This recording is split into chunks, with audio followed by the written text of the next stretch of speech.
ফ্যাসিবাদ শাসন শোষণের বিরুদ্ধে 2024 সালের গণ অভ্যুত্থানে দল মত ধর্ম বর্ণ নির্বিশেষে দেশের স্বাধীনতা প্রিয় গণতান্ত্রিকামী প্রত্যেকটি সেক্টরের প্রতিটি শ্রেণী পেশার মানুষ সেদিন রাজপথে নেমে এসেছে।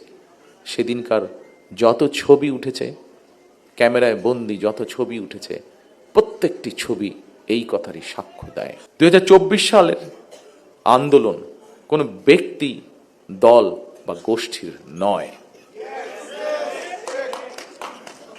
সম্মানিত উপস্থিত শহীদ পরিবারের সদস্যবৃন্দ, সম্মানিত জুলাই যোদ্ধারা, এই আন্দোলন ছিল সত্যিকার অর্থেই অধিকার হারা গণতান্ত্রিকামী মানুষের গণ আন্দোলন।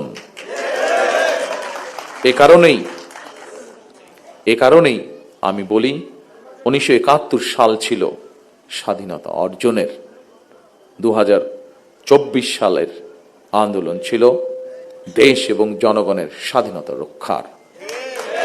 সুতরাং 2024 সালকে যদি সুসংহত করতে হয়, তাহলে দেশের সকল নারী পুরুষ তথা প্রতিটি নাগরিকের রাজনৈতিক এবং অর্থনৈতিক স্বাধীনতা নিশ্চিত করা অবশ্যই প্রয়োজন।